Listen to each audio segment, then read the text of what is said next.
Hello, this is the Provoked Prawn, and this is the glorious PC Gaming Race Model O. This is a fantastic looking gaming mouse, honeycomb design with a lightweight body that's designed to be agile and fantastic. Now this mouse has been around for a while, but this is my first time with my hands on it, and I wanted to talk to you about what it's like to use, as well as showing it coming out of the box with various close-ups of the glorious design.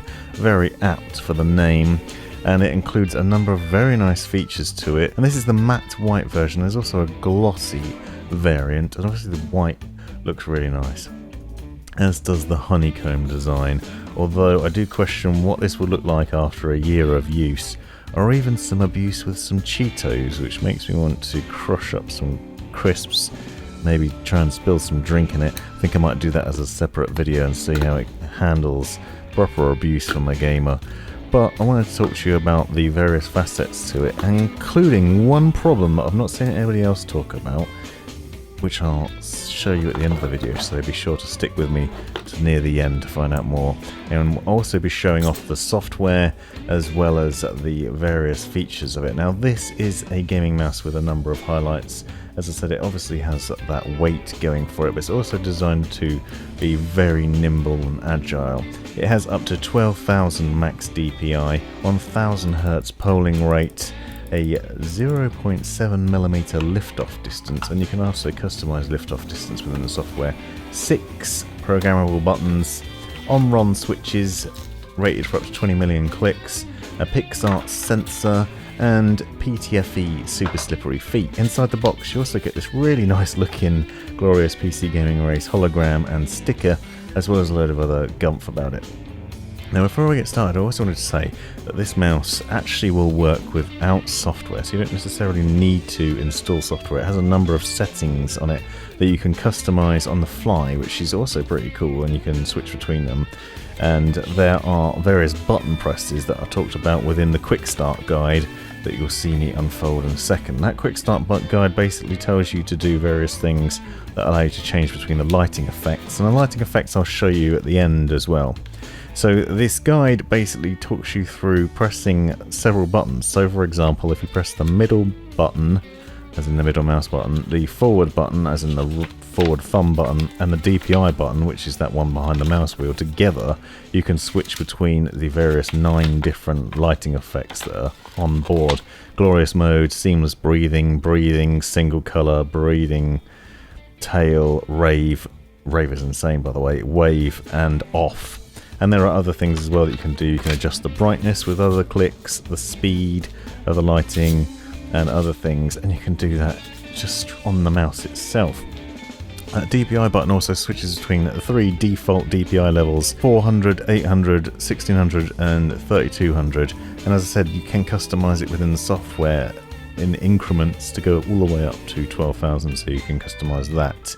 And there's a nifty little LED underneath that shows you what level you're currently on. So if you press that DPI button on top and you're not sure what level you're on, you can lift it up and have a look underneath at that light and see what color it is, and then you'll know what level you are, and you can set that within the software or use the default ones. And that's really quite cool as a basic sort of setting to it, and really simple as well. I like that you can have that sort of access without having to download any software. As a reviewer and tester of things, I have so many different bits of software on my PC, it's a bit of a niggle, gets your OCD flaring up. But anyway, the mouse itself is a very nice looking mouse, as you can see, with the glorious logo on the side there, with the godlike figure just sitting looking at you, admiring your thumb every time you use it. If he's anything like the commenters on my YouTube videos, he's probably complaining about the state of my hands. But the mouse itself, fantastic, really nice. Now one thing I said when I looked at the Red Dragon M808 Storm was that the RGB lighting didn't shine through as much as it does on this mouse, and you're going to see that a bit later on. But the honeycomb holes in it not only make this mouse lightweight, but also mean that the light shines through really well on the RGB lighting, and it looks great, looks fantastic. Also feels really nice in the hand with that matte finish, very comfortable for the fingers. You can just feel a sort of rough finish on it it's not rough like sandpaper obviously, but it just has that texture that allows you to hold it nicely in your hand. This mouse is designed for medium to large hands, so if you have larger hands then you'll want this one. There is a Model O-, which is for smaller handed gamers. Both of them are very affordable. This one comes in at around $50, so about £50. That is very well priced for a mouse of this quality and with this sort of features to it. As I said, PTFE feet underneath, and it has also this very flexible mouse cable to it, which means that it doesn't snag on the desk.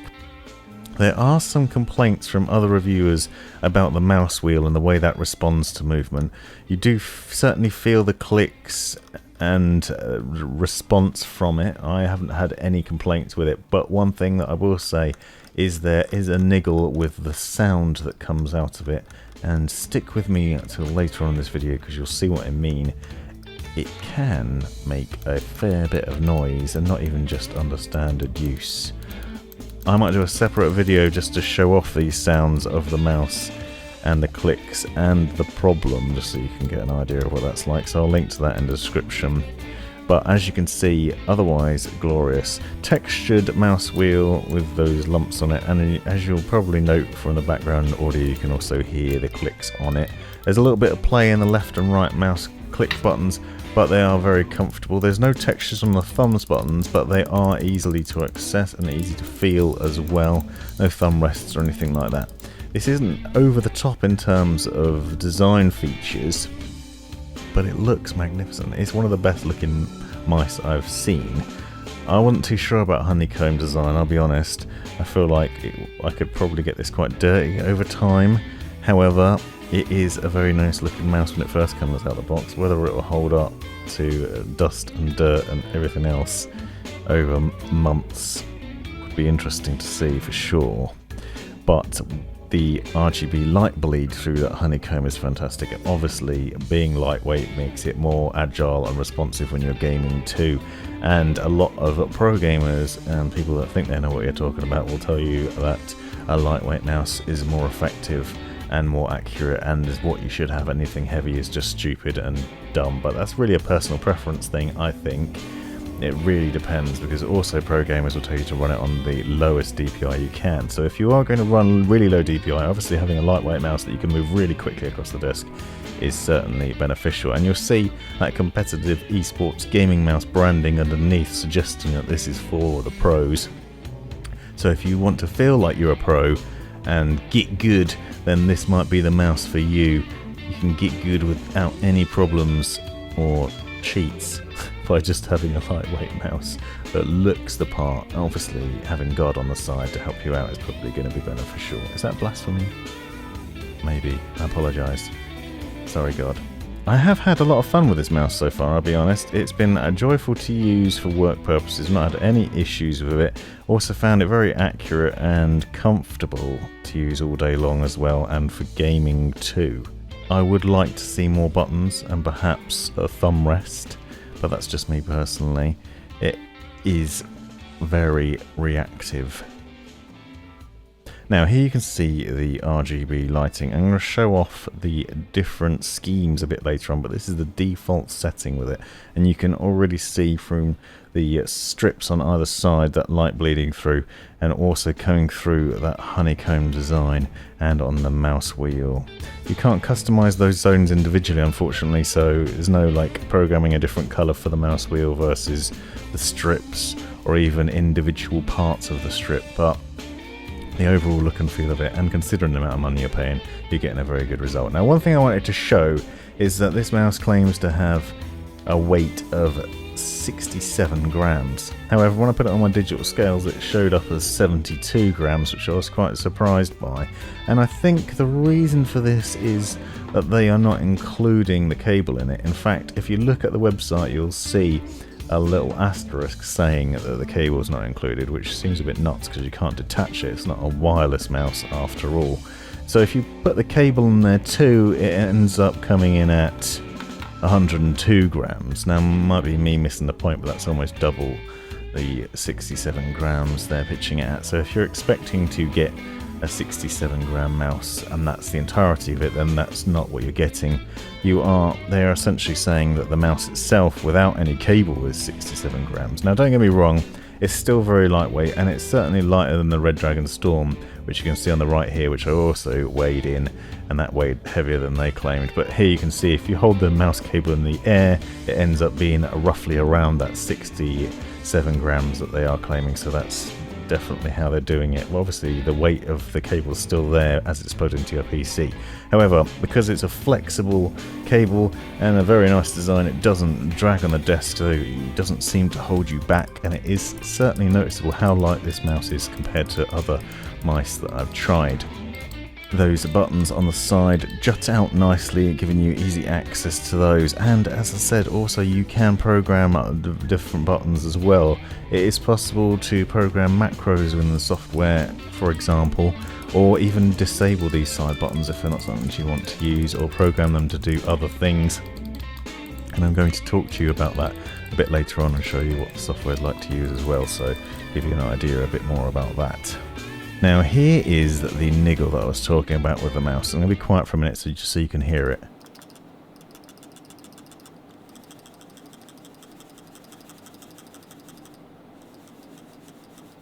That sound that you can hear is the mouse wheel.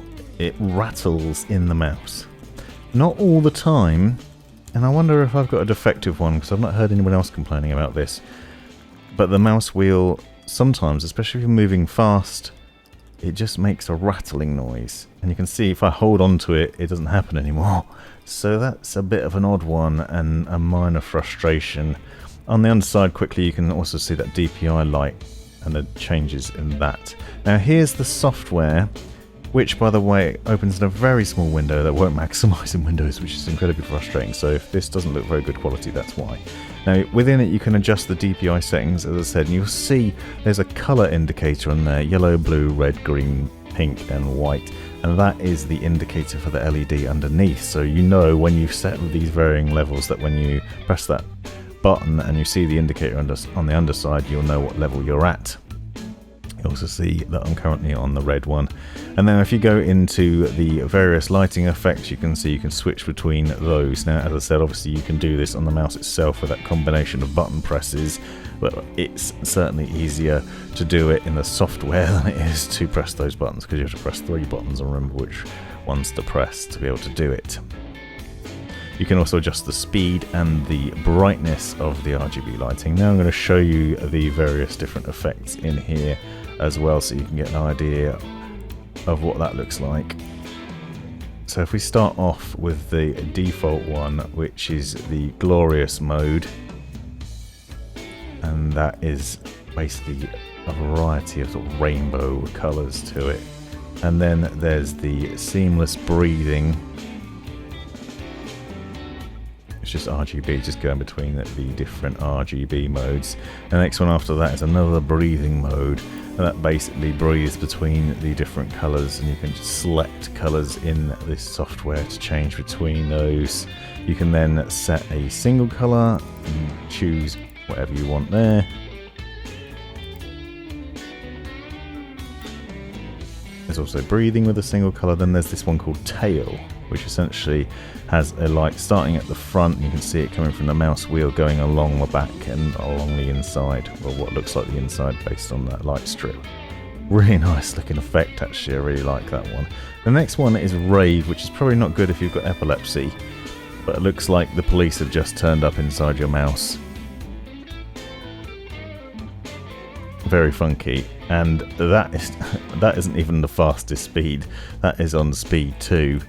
If you put it on speed 3, it's even faster, and it is absolutely insane. It's ridiculous.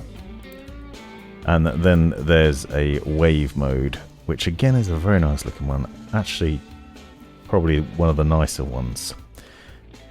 You also are able to adjust the mouse lift-off distance between 2 and 3, and you can change the polling rate. It goes up to 1000 Hz, as I said, and then there's a debounce time, which is something to do with if the mouse starts to double click in the future. In here, as I said, you can also record macros, so you can set up your own macro, just set up a test here for example, then you can set a number of different keystrokes, button presses, whatever you fancy, and whatever you'd like. You can see you can do a number of them and it records very quickly. Stop that, save it, and then you can apply it to any of the buttons once you close that down. And there's also, you'll note, profiles that you can switch between here, and the buttons that you assign. You can also disable the buttons and you select from a number of other buttons. So fairly no-frills software, which launches in a tiny window, but easy to access and easy to use. So overall, a very good mouse for the money that you're paying, because it's very affordable, lightweight, good looking and comfortable, accurate and fun to use. My only gripe is that that mouse wheel makes a lot of noise, and potentially this could get very dirty over time, but that's something I'm going to test out soon.